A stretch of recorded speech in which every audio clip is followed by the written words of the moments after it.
Alors on compare, on prend, on teste, on utilise. Puis on jette, on remplace et on amasse. Pas seulement les choses, les personnes aussi. Nos relations amoureuses et sexuelles sont à l'image de la société de consommation dans laquelle nous avons grandi. Pourtant, nous voulons être aimés. Être aimés durablement, être aimés pour ce que nous sommes. C'est notre désir le plus profond. Alors pourquoi y renoncer puisque c'est possible de le réaliser? Je suis Thérèse, la cofondatrice de SEM, et vous écoutez Love Care, le podcast de l'amour durable. Elle aime parler, parler, parler. Elle aime manger plein de bonnes choses à l'apéro. Elle aime la douceur des soirs d'été après la douche et la plage. Écrire, aider l'autre à se comprendre. Elle aime rigoler avec ses enfants, faire l'amour. Écouter Ben Mazué aussi, et penser et réaliser des projets. Bonjour Léna Haig. Bonjour Thérèse. Je suis ravie de prendre ce temps avec toi pour discuter ensemble de parentalité et le couple dans tout ça. Parce que tu es psychologue pour enfants. On a eu l'occasion de se rencontrer grâce à SEM. Évidemment, c'est des sujets qui me parlent. La question de l'éducation à l'amour, c'est hyper important. Et pour moi, pour ce que je fais au quotidien, et surtout la question du couple dans la parentalité, c'est un sujet essentiel. Alors avant de te faire parler de ce sujet essentiel, est-ce que tu pourrais te présenter? Qu'est-ce que tu fais dans la vie exactement? Ça veut dire quoi être psychologue pour enfants? Enfin, je suis psychologue clinicienne initialement. J'ai décidé de me spécialiser dans la prise en charge des enfants et donc par conséquent des familles, puisque moi je reçois toujours les enfants avec leur famille, avec leurs deux parents, puisque je considère que c'est comme ça qu'on va résoudre les symptômes et qu'on va enlever ce qui ne va pas. Enfin voilà, on va travailler sur ce qui ne va pas avec toute la famille, enfin avec les deux parents en tout cas. En travaillant sur l'histoire de l'enfant, comment il se débrouille avec ses symptômes, ce qui se passe pour lui, etc. Je me suis vraiment spécialisée dans la prise en charge des enfants. Je ne reçois que des enfants. C'est ma passion, quoi, de voir ce petit psychisme en construction et de faire le traducteur entre ces besoins, ces besoins que les parents ne comprennent pas forcément parce qu'ils ne sont pas formés et puis ils n'ont pas du tout le recul. Et du coup, d'expliquer aux parents, voilà, les besoins de votre petit Léonard, c'est ça. Je vous propose qu'on mette ça en place et pour qu'on retrouve un peu la paix, etc. Donc, ce qui est hyper intéressant dans mon travail, c'est que j'ai effectivement toute cette partie avec les enfants. Et en travaillant avec les parents, j'ai aussi une partie de ma pratique qui est tournée vers l'adulte, vers la relecture de l'histoire des parents, de ce qui s'est passé pour eux, etc. Et comment, en fonction de leur histoire, ils traversent et ils vivent leur parentalité. Donc tu reçois des enfants, mais tu viens nous expliquer qu'à chaque fois tu demandais que les deux parents soient présents. Alors évidemment, tout de suite, ma question c'est, et qu'est-ce qui se passe quand les couples ont divorcé? Est-ce que les deux parents viennent en consultation auprès de leurs enfants? Et si le père et la mère sont là, ça veut dire que tu reçois aussi des couples, alors comme on peut appeler aujourd'hui, selon le jargon, un couple parental. Comment ça se passe ça, la rencontre avec ces couples-là? Alors effectivement, pour moi, je fais une distinction entre deux couples, quoi, entre les couples conjugaux et parentaux. Enfin, s'ils viennent me voir, c'est qu'ils sont forcément parents, quoi.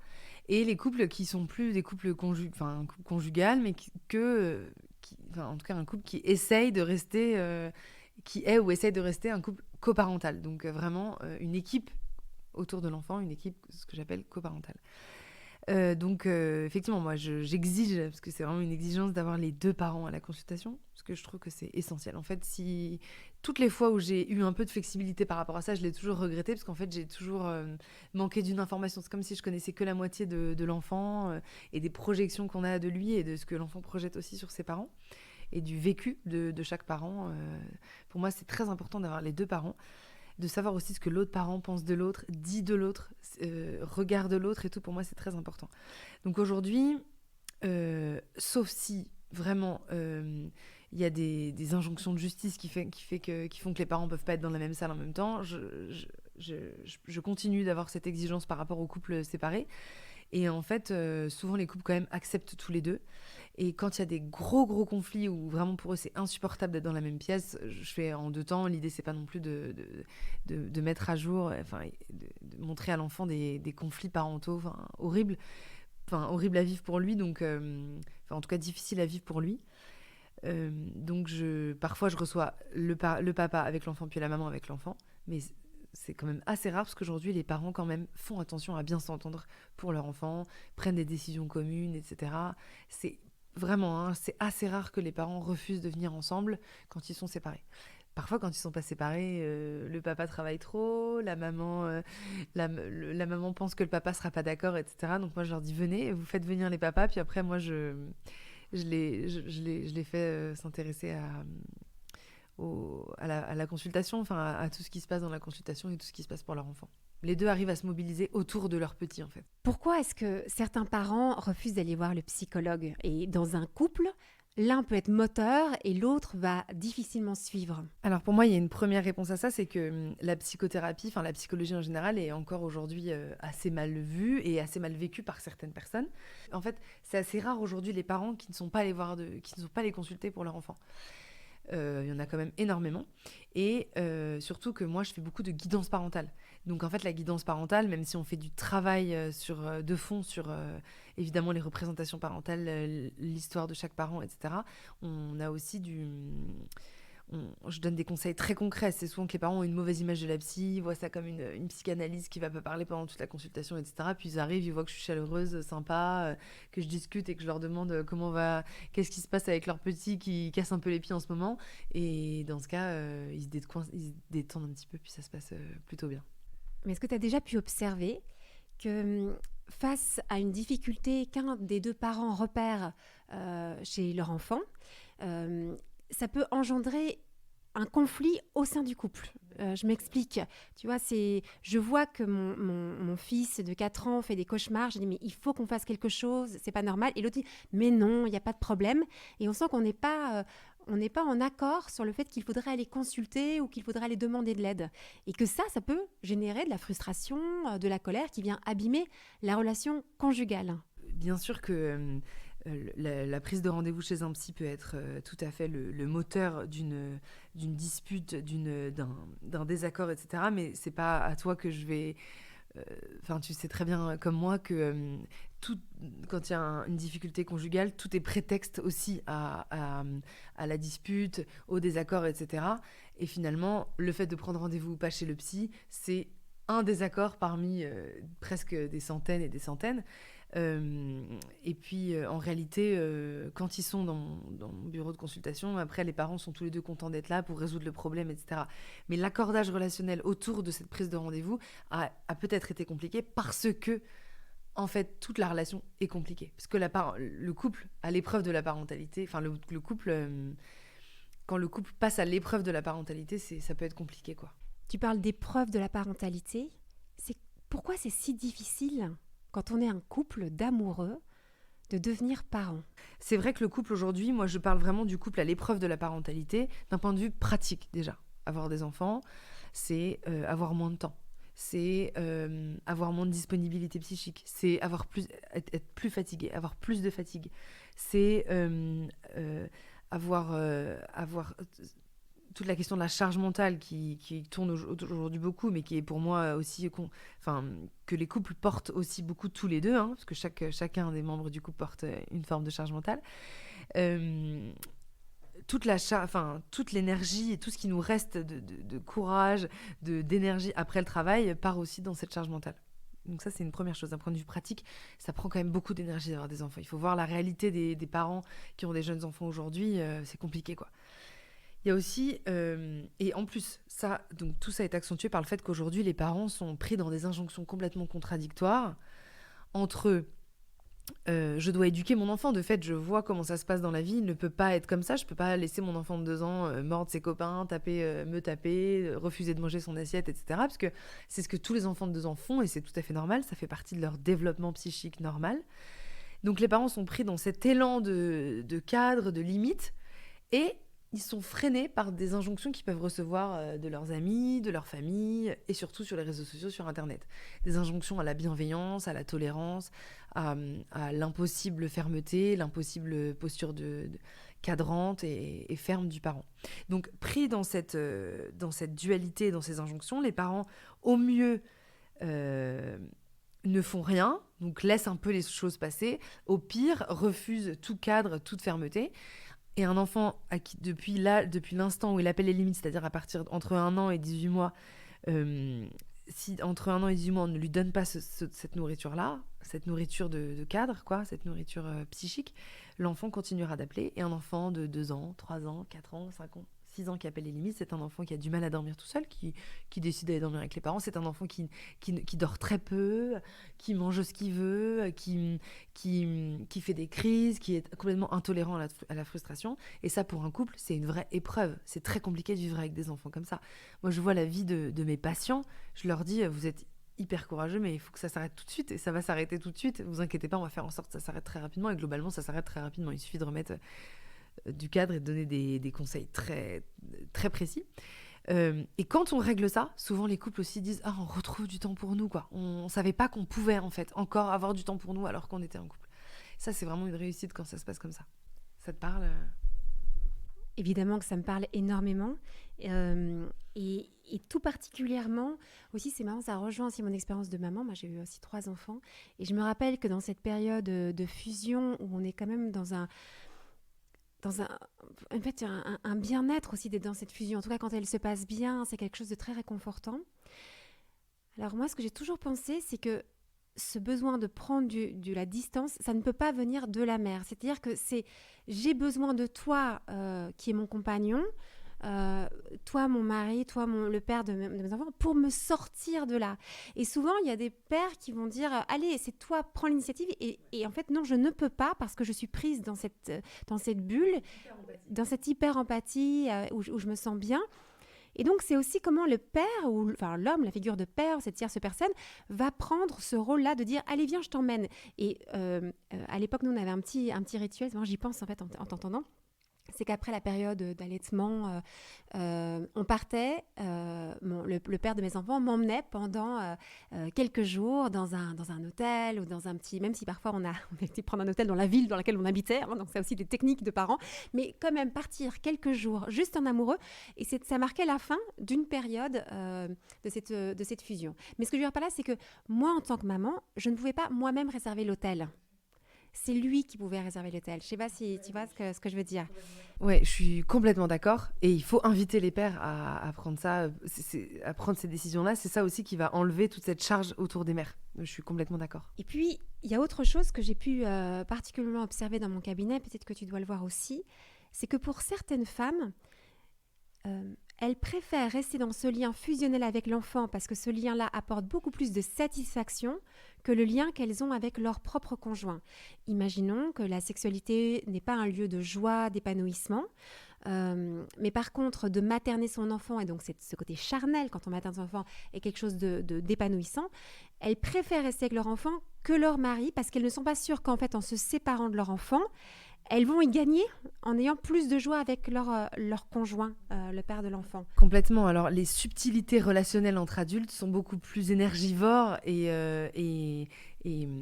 demandent beaucoup plus de temps, de broderie affective et relationnelle qu'une relation avec un enfant, avec un tout petit bébé qui n'est que, si elle se passe bien, cette relation, encore une fois, qui n'est que bien-être, satisfaction, etc. Donc, je suis tout à fait d'accord avec toi. Et il y a un vrai sujet du coup autour d'accepter de décentrer l'enfant, enfin de décentrer le couple de l'enfant pour que le couple retrouve sa propre dynamique. On peut en parler ou pas des enfants qui dorment dans le lit des parents? C'est la sexologue qui parle là, qui te pose la question à la psychologue pour enfants. Il y a quand même un vrai sujet. Il y a beaucoup d'enfants qui dorment dans le lit des parents. Et forcément, si on a l'enfant dans le lit des parents, il n'y a plus d'intimité sexuelle, normalement. S'il y en a une, c'est très problématique d'ailleurs. Et donc là aussi, comment l'enfant vient prendre une place au sein des couples. Et au fur et à mesure, il se sépare. Et comment est-ce que l'enfant prend toute la place au point que le père va dormir sur le canapé? Mais je pense que c'est une expérience qui rejoint énormément de personnes aujourd'hui, avec cette idée que, mais non, il faut rester dans ce moment de fusion avec son enfant, il ne faudrait pas le contrarier, le frustrer, il aurait peur d'être abandonné, etc. Il y a quand même beaucoup aussi d'injonctions qui sont données et qui poussent le père sur le canapé. Alors, évidemment qu'on peut entendre ce que moi j'en pense en tant que sexologue, mais toi, en tant que psychologue pour enfants, qu'est-ce que tu en penses de ce phénomène-là ? Alors déjà par rapport à la fusion dont tu parles, c'est première année de la vie, hein. Ça c'est hyper important, voire 6 premiers mois où effectivement là, le cododo, le fait de dormir avec son enfant dans la même chambre est complètement autorisé, compréhensible, enfin autorisé, en tout cas compréhensible et conseillé même quand une maman allait, etc. Enfin voilà, il y a pas, quand l'enfant est dans la chambre, il n'y a pas de sujet autour de ça dans les 6 premiers mois de l'enfant globalement. À partir de 6 mois, un enfant est tout à fait capable de retourner dans sa chambre, mais même avant en fait. En fait, ça dépend aussi de l'enfant, c'est à chaque couple de trouver son équilibre. Donc, la fusion, c'est évidemment pas après un an. Enfin, après un an, l'enfant appelle autre chose que la tendresse, que l'amour, etc. Enfin, il l'appelle toujours, mais il y a d'autres enjeux relationnels qui viennent se greffer à cela. Pour moi, il y a évidemment, je trouve que c'est catastrophique. Enfin, ça a des conséquences catastrophiques de dormir avec son enfant, mais pas que de dormir. C'est aussi de prendre le bain, exposer la nudité, etc.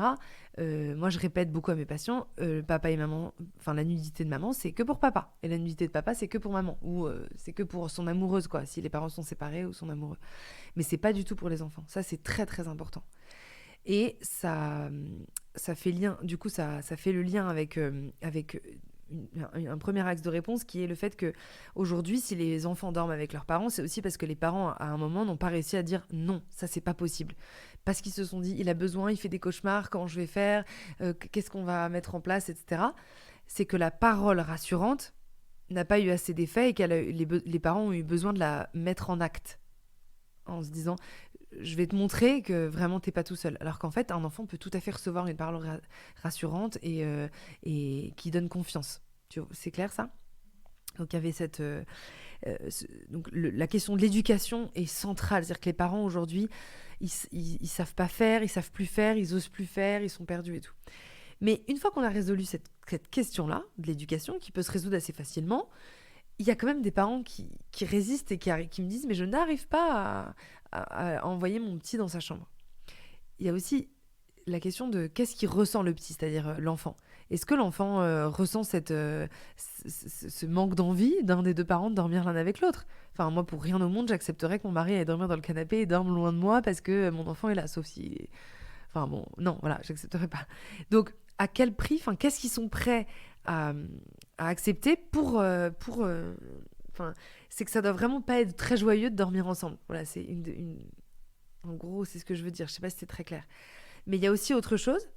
Donc, du coup, explorer la forme, l'éducation, comment on va résoudre concrètement, avec des règles, etc. Mais résoudre aussi le fond, parler du fond. Pourquoi ça vous embête pas de pas dormir avec votre mari, madame? Qu'est-ce qui voilà. Et en fait, les parents, très souvent, quand ils creusent, et en tout cas quand je les invite à creuser entre eux, découvrent qu'en réalité, ils ont plus vraiment de plaisir à dormir ensemble. Ça les intéresse plus trop. Finalement, lui, il rentre tard du boulot. Puis du coup, ça l'arrange bien, puis il part tôt. Puis il regarde des films en décalé avec la mère. Donc finalement, la mère, elle a plus le rythme du bébé, enfin de l'enfant.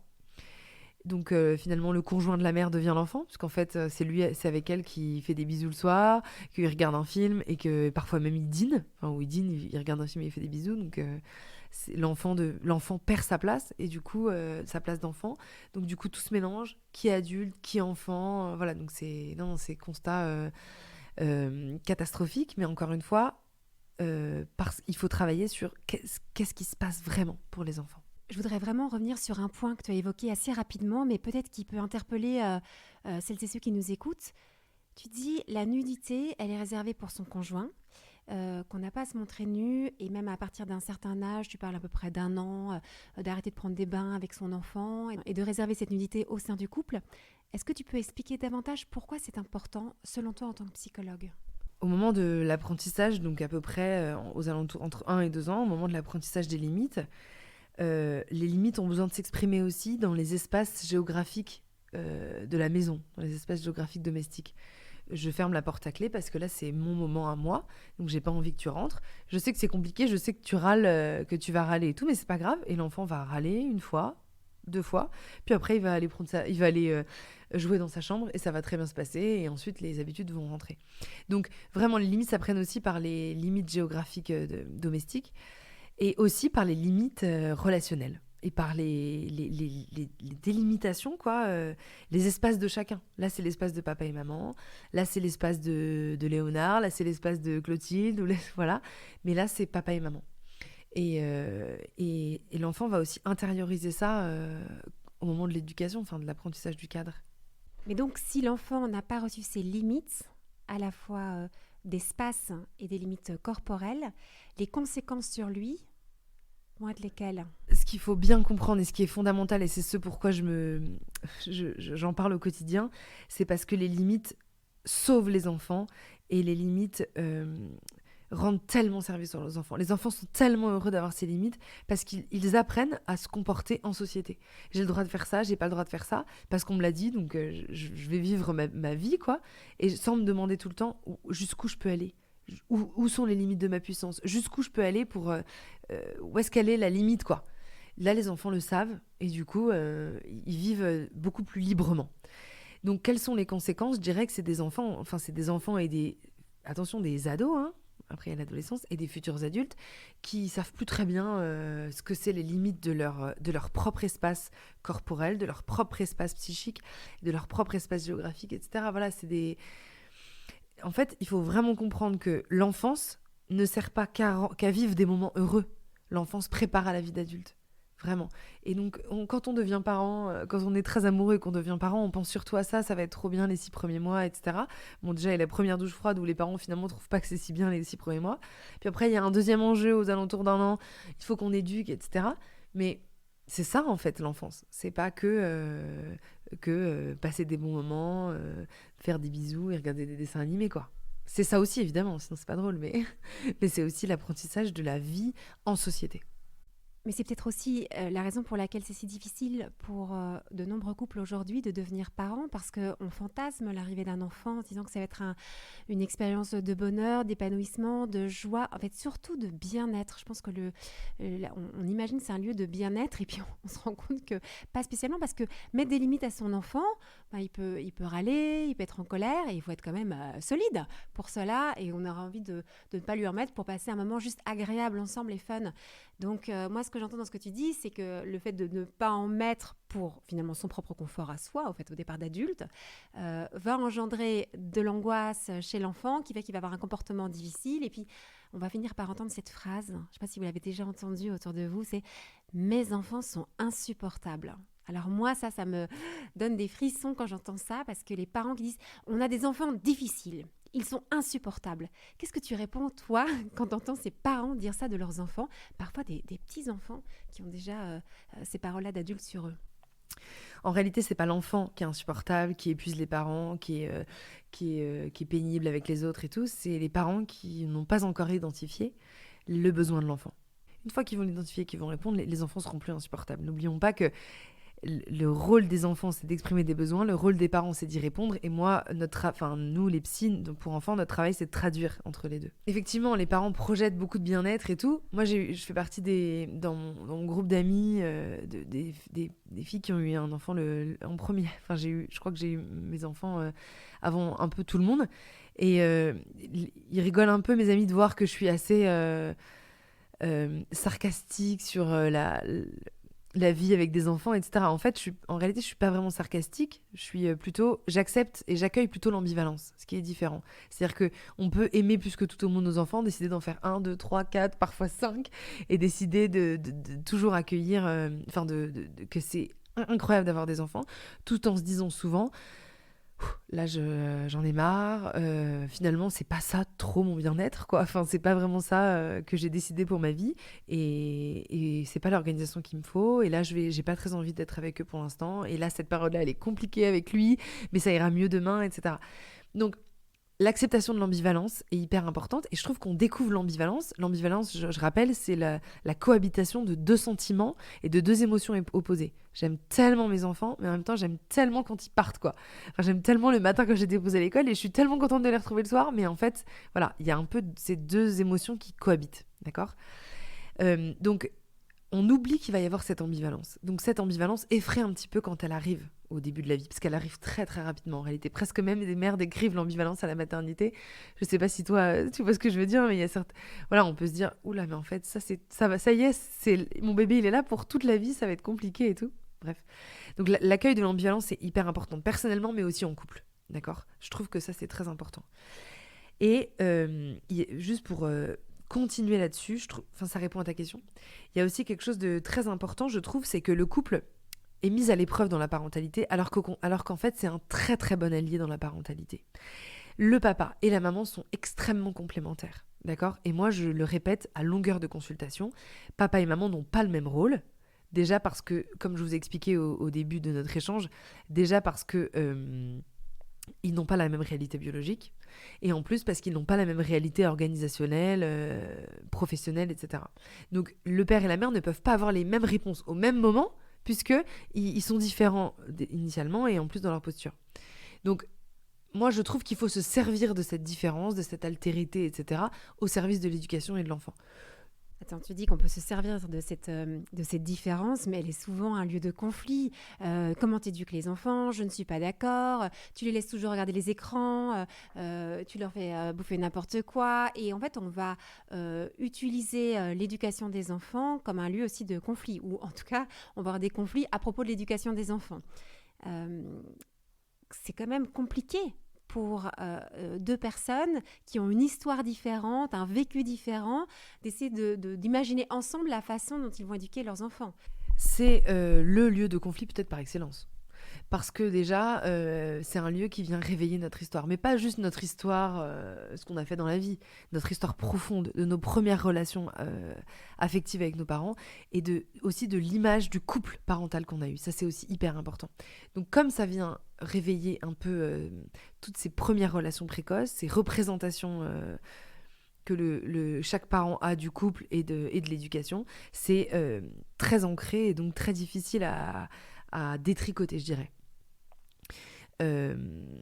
Mais en fait, ce qui est très important du coup, c'est de mettre à jour ce qui se passe pour les parents. Moi, je dis vraiment cette expression de mise à jour, c'est-à-dire, ok, quand Théo il fait ça, monsieur, vous dites rien. Pourquoi vous dites rien quand il mord la maîtresse, alors que vous, madame, vous supportez pas, quoi. Et là, le père peut très facilement dire parce que moi, l'école, c'était hyper compliqué, en fait. Et du coup, j'ai jamais envie que l'école soit un lieu de conflit. Donc, je préfère rien dire. Comme ça, il associe pas l'école avec un mauvais moment. Et on verra comment ça va évoluer. Moi, je rappelle que ça va de toute façon mal évoluer, enfin pas bien évoluer si on ne met pas de limite à cet endroit-là. Mais du coup, on peut encore plus comprendre le père et dire je comprends tellement, tellement, tellement à quel point là, l'éducation scolaire, enfin la scolarité peut être un lieu de souffrance. Mais là, monsieur, il y avait votre histoire. Et maintenant, il y a l'histoire de votre petit Théo et il faut vraiment les différencier. Et une fois qu'on a différencié cette histoire, il m'arrive aussi parfois de demander à la mère, ou en tout cas à l'autre couple, de venir soutenir monsieur. Enfin, voilà. Voyez, quand Théo il fait ça, pour monsieur c'est difficile de punir ça, par exemple, et ben vous allez l'aider, vous allez y arriver. Très souvent, les mères négocient énormément, d'accord ? Elles ont beaucoup plus de patience, tout ça, aussi lié à tout ce dont je vous ai parlé tout à l'heure, hein. Et donc les mères m'expliquent, ça peut arriver qu'elles disent j'ai du mal à être ferme parce que moi, on m'a imposé les trucs sans jamais rien m'expliquer. C'était trop dur. Donc moi, je veux tout expliquer tout le temps à mon enfant et vous aurez beau me dire tout ce que vous voulez, de toute façon. Enfin, soit elles le disent pas, mais je le comprends. Je changerai pas, en fait. Et bon, après leur avoir expliqué que c'était fonctionnel ni pour l'enfant, ni pour le couple, ni pour le parent, etc., ni pour l'école, ni pour rien, elles comprennent. Et moi, du coup, j'invite le père, en tout cas le père de l'enfant, enfin, pas forcément le conjoint, mais le père de l'enfant, à avoir cette démarche très empathique, en disant vraiment, à chaque fois qu'il va vraiment changer de regard, je sais que ça va être dur pour toi à cet endroit-là, je vais t'aider, d'accord ? Quand l'enfant va essayer de négocier, je vais simplement dire « Ok, t'écoutes maman, tu vas dans ta chambre ». Comme ça, on coupe court à la négociation, sans dire « Bah voilà, tu négocies encore, alors que la psy, elle a dit qu'il fallait pas ». Voilà, vraiment cette question de faire équipe, c'est vraiment essentiel. Mais on ne peut faire équipe que si on décide de comprendre l'autre, enfin, de l'envisager avec amour, en tout cas avec tendresse, de le comprendre et d'accepter de faire équipe, enfin de le porter et d'être complémentaire. Moi, je trouve que ça, c'est très important. Et ça, c'est plus difficile quand on est séparé, c'est sûr. Mais je peux croire encore à des pactes un peu d'amour, de tendresse, même entre parents séparés, autour de l'enfant, encore une fois. Quand j'écoute ce que tu nous partages, je me dis à quel point l'aventure de la parentalité peut être formidable à vivre pour un couple. Et aujourd'hui, on l'envisage beaucoup comme une épreuve, comme quelque chose de difficile, épreuve dans le mauvais sens du terme, dans le côté où ça va vraiment être un lieu de conflit, mais ça peut être autrement. Et je ne sais pas si ça te parle, ce que je vais te partager là, mais même en tant que maman de 3 enfants, je suis très dérangée par tout le discours actuel sur la parentalité qui semble être extrêmement difficile, compliqué, un lieu de tension. Enfin, il y a quand même. Aujourd'hui, il y a une contradiction. C'est qu'à la fois, on nous dit que c'est un lieu béni et donc de bien-être. Et puis après, hop, on part dans le sens en disant mais c'est tellement difficile. On va vous dire à quel point c'est tellement difficile. En tout cas, ça ne rejoint pas du tout mon expérience de femme et de mère, du tout. Parce que je pense qu'avec cette perspective que tu apportes là, ça peut se vivre dans la paix et dans la joie, cette affaire. Et que les enfants peuvent être quand même bien dans leur peau. Moi, j'ai même des adolescents aujourd'hui. On me dit, ah, des ados, mais c'est terrible, ils ont un gras. Ben non, en fait, on peut avoir une belle relation avec ces adolescents. C'est pas obligé de mal se passer, quoi. C'est ça que je veux dire. Et peut-être même, j'ai même envie de pousser la chose plus loin, en t'entendant, c'est pas normal que ça se passe mal. C'est pas normal que ce soit un lieu de souffrance et c'est pas normal que ce soit un lieu qui sépare cet homme et cette femme qui se sont tellement aimés qu'ils ont voulu donner la vie. Mais oui, mais je suis à 100% d'accord avec toi, la parentalité, en fait, mais la vie en général, hein. La vie doit quand même bien se passer. Si elle se passe mal, il y a des choses qui nous freinent, qui nous empêchent d'avancer, il faut décider de prendre un chemin différent pour faire en sorte que ça se passe bien. La parentalité, c'est la même chose. Si on répond aux besoins de nos enfants et que nos premières relations précoces, quand on était enfant et que ce qu'on vit en couple, etc., ne vient pas trop effracter cette relation avec nos enfants, ça peut très, très bien se passer. Et vraiment, moi, je suis complètement d'accord avec toi quand tu dis que ça doit bien se passer. Ça doit bien se passer. C'est pour ça qu'il ne faut pas perdre une seule seconde quand il y a des nœuds relationnels et des symptômes des enfants, et du couple aussi d'ailleurs, hein, parce qu'on ne peut pas gâcher une relation, etc. Une relation se gâche très très rapidement. Donc, effectivement, je suis tout à fait d'accord qu'il y a un peu quelque chose où tout est à jeter dans la parentalité, quoi. J'en peux plus. D'ailleurs, il y a des mères qui parlent du regret maternel, etc. Pourquoi pas, mais est-ce qu'elles parlent du regret maternel parce que aussi elles sont emportées dans cette vague d'ambivalence, du coup de désapprobation presque de la parentalité. Moi, je parle vraiment d'ambivalence, comme je te disais tout à l'heure, ce qui est très différent, c'est-à-dire juste accepter qu'il y a ces deux mouvements sans en parler pendant des heures et sans reconnaître que le mouvement, il revient, enfin, c'est un mouvement, quoi. L'ambivalence, c'est vraiment un mouvement. Donc il y a cette question-là, et il y a aussi le fait que quand ça va pas, mais encore une fois, c'est comme dans la vie, il faut agir, il faut comprendre pourquoi ça ne va pas et faire en sorte que ça aille mieux. Et je vais même un peu plus loin d'ailleurs, quand moi je trouve que de s'aimer, d'être tendre en couple, c'est aussi un très bon exemple en fait qu'on donne aux enfants. Pas seulement un exemple de... Il n'est pas question de rester ensemble pour les enfants, de rester ensemble pour montrer aux enfants que c'est possible, etc. Pas du tout. C'est le fait que les enfants puissent vivre l'expérience de la tendresse et de l'amour dans leur couple, dans le couple parental. L'expérience de l'amour et de la tendresse en vérité, d'accord ? Donc le fait de vraiment partager et aussi parfois de décider que c'est plus l'endroit pour aimer le couple et qu'il faut aller aimer ailleurs, qu'il faut aimer différemment avec quelqu'un d'autre, etc. Mais l'expérience d'avoir un couple parental vivant, en fait, vivant, avec un amour qui est vivant, une tendresse qui est vivante, pour un enfant, c'est fondamental. Je pense vraiment que ça donne vie à ses sentiments et finalement, c'est même dans le cas de parents séparés. Ce qui fait souffrir les enfants, c'est pas d'avoir des parents séparés. Ce qui fait souffrir les enfants, c'est tout ce qui s'est passé avant, les conflits, la violence, etc. Et ce qui se joue aussi beaucoup après. Ils se parlent pas, les parents qui se parlent pas, les parents qui se déchirent, qui s'insultent, qui se font passer des messages à travers les enfants, etc. Ça fait mal aux enfants. Et ça c'est pas faire vivre l'amour vivant, quoi. On a envie de parler des heures avec toi, comme avec tous mes invités, mais c'est génial. Je voudrais te poser cette question que je pose toujours à la fin de ces rencontres, de ces conversations. S'il y avait une chose que tu voudrais transmettre aujourd'hui, que tu aurais bien voulu entendre d'ailleurs à l'époque, mais tu as comprise, là, ces dernières années, ce serait laquelle ? Moi, j'ai envie de parler d'amour, j'ai envie de parler d'affection, j'ai envie de parler de tendresse, j'ai envie de parler des enfants, j'ai envie de parler de... Il y a tellement, tellement, tellement de sujets hyper importants. Peut-être que je parlerai dans mon métier en tout cas, s'il y a bien 2 choses dont j'ai envie de parler, c'est vraiment les chantiers dans la parentalité qui sont le premier chantier relationnel qui est celui de donner de la tendresse, de l'amour, de la réassurance. Ça, les parents le font globalement très bien. Et le deuxième chantier qui est celui des limites, du cadre, de la fermeté. Et une fois qu'on a ces 2 chantiers-là, l'enfant, globalement, il est disponible quoi, pour vivre sa vie efficacement et de manière harmonieuse. Et il a toutes les clés pour être heureux. Donc, je dirais que dans mon travail, je dirais ça comme conseil. Enfin, comme ce que j'ai envie de crier au monde. En tout cas, merci infiniment pour tout ce que tu nous partages. C'est passionnant et je sens qu'on va vraiment encore vouloir poursuivre ces échanges. On aura d'autres occasions.